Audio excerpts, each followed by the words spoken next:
Hello everyone, I'm Meteorologist Charlie Ironmonger. Thank you so much for joining me today for your noon news and weather updates. Apologies about that little technical hiccup there we had, but do want to again highlight an unfortunate event happened in Jacksonville as we have confirmation that a man who was shot and killed earlier this week by Camp Lejeune security officers was a Jacksonville police officer, according to the police chief. Now again, here is the officer who was killed in that officer-involved shooting. The shooting happened Tuesday afternoon near Tarawera Terrace Elementary School on the base. Sources say Officer Philip Chiarino was killed in the officer-involved shooting. Online records say the 31-year-old Chiarino lived on Tarawera Terrace, a couple of blocks from the school. According to a social media post from the police department, Chiarino joined Jacksonville Police in August of 2024. Now, sources say he was a former Marine firearms instructor who served a couple of tours in Afghanistan. Camp Lejeune and NCIS have so far released very little information about the deadly shooting. Now, Jacksonville Police Chief Jared Phelps said to us, quote, "Any loss of a member of the department hurts," end quote. Now, Chiarino is a JPD social media video from last fall where he said he was a school resource officer at Jacksonville Commons Elementary School, which was excited for a great year. Now, the department said it cannot comment further because the investigation is outside of its jurisdiction.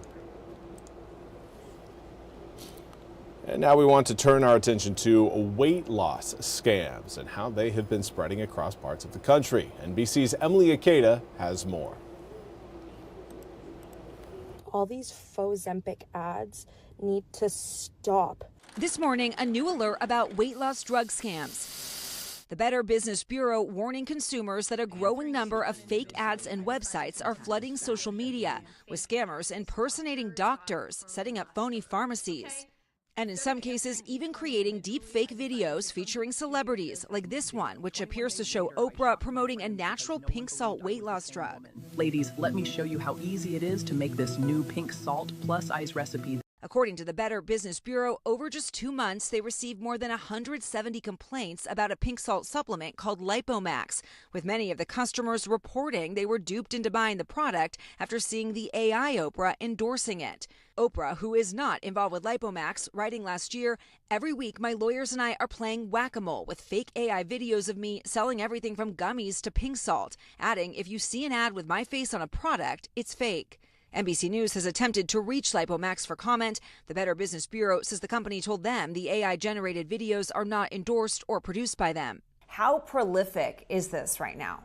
There are at least 500 different new websites, new pop-up ads, new advertisements being created daily. According to the cybersecurity company Checkpoint Software, the scams are particularly bad right now, with fraudsters taking advantage of New Year's weight loss resolutions and the exploding popularity of GLP-1 drugs like Ozempic and Mounjaro. 1 in 8 Americans say they're now taking one, including celebrities like Oprah and Serena Williams. For me, the answer was GLP-1s. But experts say the high costs of the FDA-approved versions of those drugs can make the knockoffs more enticing, like this one, an oral liquid that claims you can lose 20 pounds for just $30. Those types of claims are completely unfounded. They want your money and they want out. And again, that was Emily Ikeda reporting. We now turn to your weather forecasts, and a lot of concern over this weekend's forecast, and rightly so, but everything is starting to trend more towards a rain event versus a snow event. So if you held off on buying the milk and bread, good on you. If you did go out and buy a whole bunch of milk and bread, well, looks like you got dinner planned for the next few nights. Here's what we've got outside currently in New Bern along the Neuse River. 40 degrees with a west-southwesterly wind at 9 miles an hour makes it feel like 34 degrees. Look at those dew points, though, down at 5 degrees. That is a very, very dry air mass over not just central Craven County, but across most of eastern North Carolina. It is, again, it's January, and when you get to January, dew points get low. And right now, air temperatures are still reflecting that January fact. Right now, most of us are in the mid to upper 30s. A few of us have snuck into the low 40s. Right now, New Bern, again, one of those areas, 40 degrees in New Bern, 41 in Kenansville, 42 in Jacksonville. Again, it's going to be a similar day temperature-wise to what we saw yesterday. But a southwesterly wind will help us hold on to some of the heat, certainly much better than we did last night, as we head into tomorrow morning. So if you're hoping for some warmer weather, Saturday is your ticket. It is going to be a warmer than average day for tomorrow afternoon. This afternoon, not the case. Looking at mid 40s as we head through the next few hours, dropping down into the upper 30s by 6. But then note just how slow that temperature fall gets. We get from 38 at 6, 35 by 8, and then we're holding at 34 degrees from 9, 10, 11 p.m., most likely even midnight, because we'll wake up tomorrow morning near, if not right at freezing. And that opens the door for a warmer afternoon. When you've got a cold start, it's difficult to warm your air temperatures up, so much that you get above average. But when you're sitting in the low 30s instead of the low 20s, you have a better shot of seeing some warmer temperatures. That, plus some early morning sunshine and a southwesterly wind, will carry us back into the low 60s tomorrow afternoon. Fantastic way to start off a weekend, especially with what we've got coming up on Sunday, because we are going to completely flip the script from almost an early spring-like day coming up on Saturday to back to a full-on January day on Sunday. A cold front's going to be moving through eastern North Carolina late Saturday night into Sunday morning. It's going to take its time moving off the coast, and that is why we are likely going to be seeing more of a rain event than a snow event, because the slower that cold front moves all over eastern North Carolina, the slower that cold air moves into the region. We don't get it as fast. Air temperatures stay too warm. So when we get the moisture that was supposed to be converted into some snow, it doesn't have the cold air to make it happen. So let's talk again about the passage of that cold front, because that's where your snowfall forecast really starts to break down a bit. And this right here is a look at your winds. You know a front has passed you when you see a distinct wind shift from either the southwest or west to the northwest or north. Whenever that change happens, that's when you know that front has then passed you. So let's go through this. This is Sunday, 5 a.m. You can see that right up there on your screen. Look up there, Sunday, 5 a.m. But let's fast forward this. Here's Sunday at 6:30. Here, we're still looking again at more of a westerly breeze across eastern North Carolina. But by the time we get to around 9 a.m., we look back towards Rocky Mountain, Goldsboro. I know here, my face is kind of in the way, but there's Goldsboro. More of a north-northwesterly breeze, while the rest of eastern North Carolina is still looking at more of a west-northwesterly wind, still too much of a westerly component. So at this point, that cold front has now passed Rocky Mount and Goldsboro, but the rest of eastern North Carolina hasn't seen the cold air move in. And this delay with the cold air finally moving all the way into eastern North Carolina as we head towards lunchtime limits how fast we can cool down. So highs for your Sunday in the mid to upper 30s. It's going to be a cold day, but it's not about whether or not it feels comfortable to you. It's where are we in relation to the freezing point, 32 degrees. And we'll most likely reach that freezing point by the time we get to around 6 to 7 p.m. at night on Sunday. So that really limits just how much snow potential we truly have. Let's zoom the picture out a little bit further, and we'll kind of show you on a zoomed out map exactly how it's all going to again break down. There's that cold front sitting back towards Missouri and Kansas. That is the front that's expected to again bring in that cold air.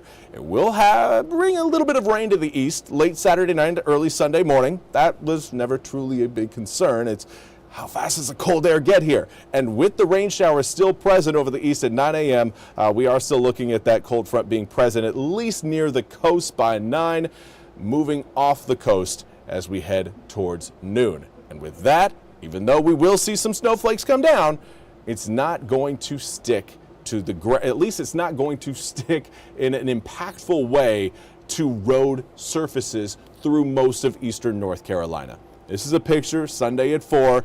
Some inland areas and areas a little bit further towards the Virginia line seeing a rain-snow mixture. But it's important to note at this point we are likely still going to be in the mid-30s.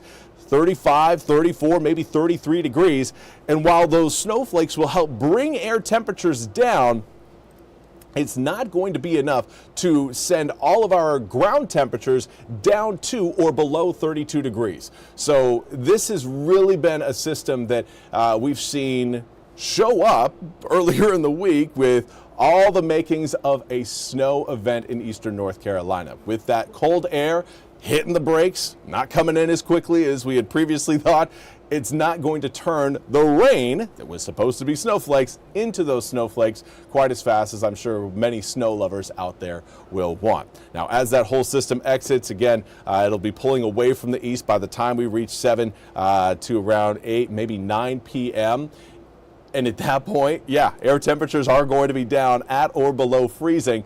But it doesn't matter if you don't have any moisture over you. You got to have the combination of freezing temperatures and the moisture to go along with it in order to produce those snowflakes. And unfortunately, with this round, it's not looking nearly as likely as it did earlier in the week. So here's a look at your full 8-day forecast. We still have Sunday highlighted as a first alert weather day, because even though we're not looking at the same sort of snow potential we were looking at earlier in the week, it should be noted that air temperatures are still going to be falling. And ice is still going to be an issue as you wake up early Monday morning, or if you're going out for a late drive on Sunday night. That's where you could, again, run into some issues on the roads, more so from ice than snow and slush on the roads. So 37 degrees on Sunday, overnight lows 20 degrees flat for Martin Luther King Jr. Monday morning. It is going to be a cold MLK Jr. Day. Of course, the biggest danger, though, obviously the ice. We'll get cold again on Tuesday, dropping about 10 degrees from Monday into Tuesday. But then through the remainder of the week, we will continue to warm up.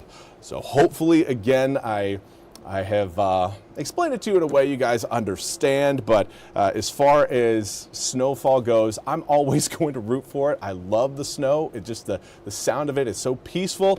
I don't think this round we are going to be seeing the type of snowfall potential that will lead to widespread snowfall accumulations. That's just not this system. Hopefully we may get that system later on in the winter season. Again, we're still kind of sitting here mid-January. We still have plenty of time. For those of you who are snow lovers, don't fret just yet.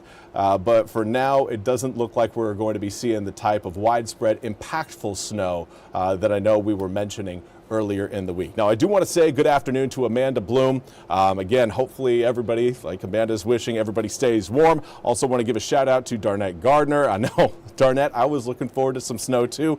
And I hate giving you guys a forecast that is contrary to what I want and contrary to what you want. But I know there are certainly some people out there who are thankful that they don't have to deal with any of the snowfall coming up at the tail end of this weekend. But again, just like Amanda said, maybe next time, maybe next round we'll get the white stuff to stick around a little bit longer. Well, that's all we have time for today's noon news and weather update from the First Alert Desk. I want to thank everyone for joining me. A special shout out, obviously, to Darnett and Amanda for joining me over on Facebook. We'll be back with more news and weather coming up at the top of the hour. Until then, have a fantastic rest of your Friday.